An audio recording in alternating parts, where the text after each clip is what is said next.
आदिवासियों की जमीनें छीन ली गई और उस पर बड़े बड़े रिसोर्ट बना दिए गए, बहुत बड़े बड़े रिसोर्ट बना दिए गए और उनकी जमीनें छीन ली गई और उसका फायदा बीजेपी के नेता उठा रहे हैं।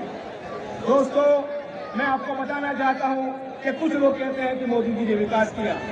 मैं इसको विकास नहीं मानता, मैं इसको विकास नहीं मानता। 3000 करोड़ रुपए की सरदार पटेल की मूर्ति लगाई जाती है, लेकिन दूसरी तरफ जब कोरोना होता है तो हजारों बच्चे दवाई के बिना मर जाते हैं। सी प्लेन आया जाता है, बड़े बड़े बगीचे लाए जाते हैं और जब कोरोना होता है तो भूख से बच्चे दम तोड़ देते हैं।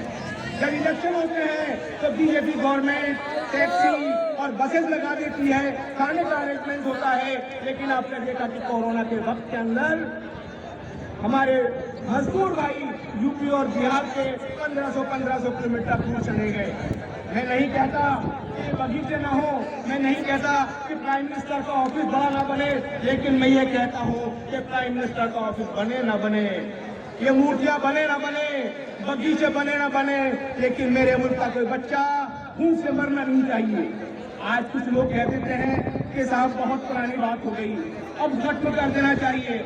आप अक्सर बात करते हैं कांग्रेस के वक्त के जुल्म की, वो जुल्म जो हाशिमपुरा में हुए थे, जो मलियाना में हुए थे, जो असम में हुए थे, जो मुरादाबाद में हुए थे, जो अहमदाबाद में हुए थे, जो गुजरात में हुए थे, अब पुरानी बात हो गई। जो 2000 में जो हुए थे उसको भी जमाना गुजर गया। अब इन नेताओं को, इन पार्टियों को माफ कर देना चाहिए। तो मैं कहता हूँ सदियां गुजर गई इमाम हुसैन की शहादत को, सदियां गुजर गई इमाम हुसैन की शहादत को। हमने यजीद को माफ नहीं करा तो चंद सालों में आज के यजीदों को किस तरह माफ किया जा सकता है।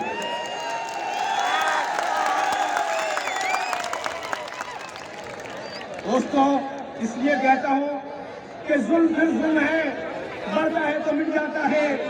जुल्म फिर जुल्म है, बढ़ता है तो मिट जाता है। खून फिर खून है, गिरता है तो जम जाता है।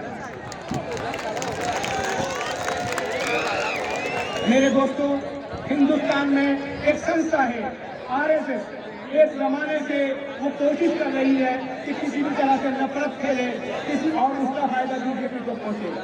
आज जब गवर्नमेंट चारों तरफ से फेल हो चुकी है तो वो नफरत के चूल्हे पर सियासत की रोटियां सेकती है।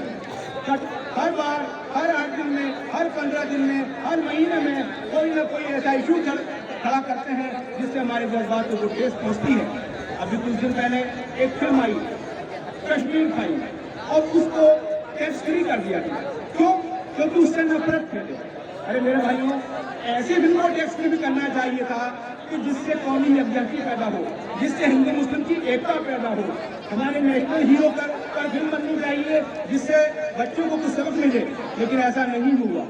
और फाइलों का तो मैंने जिक्र किया, बहुत सारी फाइलें हैं, ऐसी फाइलें हैं कि बिहार के अंदर एक ही रात में 60 दलित भाइयों को मार दिया गया था, उसमें बच्चे भी शामिल थे। ऐसी फाइलें हैं कि 1984 में 3 दिन के अंदर 2,500-3,000 भाइयों को मार दिया गया था।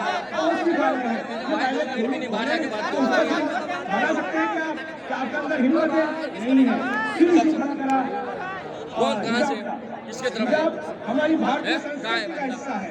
हिजाब लोगों की नजरों से मीडिया के साथ रहे। हमारी माँ बहनें खुर्शीद भाई से हाथ बटवा दे, मेरे को खाली इशारा करवा दे। सर पर पहनती है, ना सिर्फ माँ बहनें हमारी मुसलमानों की बल्कि हमारे हिंदू भाइयों की। आप देखेंगे कि हमारी जो बंजारा कम्युनिटी की बहनें होती हैं, माँ बहनें होती हैं, हमारी जो सिख कम्युनिटी की होती हैं, हमारी जो जाट कम्युनिटी की होती हैं, जो आदिवासी होती हैं, वो भी सर पे एक दुपट्टा बांधती हैं। हमारी हिंदू बहनें, हमारी माताएं साड़ी का पल्लू अपने सर पे रखते हैं कि ये तो भारतीय संस्कृति का हिस्सा है। लेकिन उनको तो सिर्फ नफरत फैलानी है, तो उस नफरत के लिए ही वो इस तरह के प्रोग्राम निकालते रहते हैं कि जिससे ध्रुवीकरण हो, पोलराइजेशन हो और यानी कि इलेक्शन के अंदर उनको फायदा हो। दोस्तों, आपको मालूम होगा कि हमारे जो मुस्लिम भाई थे उन्होंने देखा कि कांग्रेस हमारे ऊपर जब जुल्म होता है तो खामोश रहती है। नई नई पार्टियां आई वजूद में, हमने उनका भरोसा किया कभी मायावती पर, कभी समाजवादी पार्टी पर, कभी केजरीवाल पर, लेकिन आपने देखा सब आरएसएस के छोटे पैकेट निकले रिचार्ज। जब बीजेपी सत्ता में आ गई तो बीजेपी का प्रचार करने चली गई।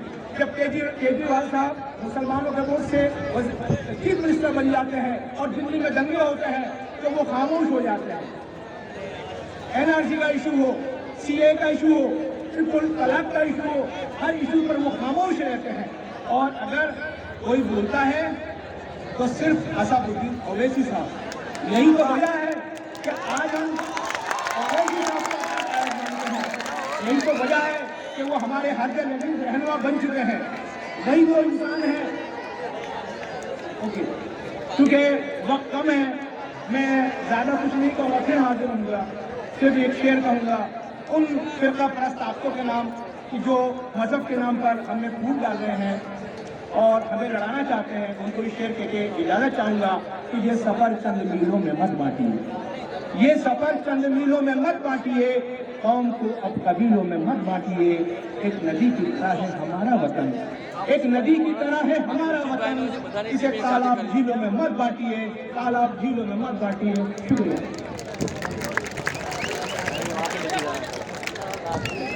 बहुत बहुत शुक्रिया इशरत भाई। इशरत भाई ने बताया कि मुसलमानों की वोट की वैल्यू कितनी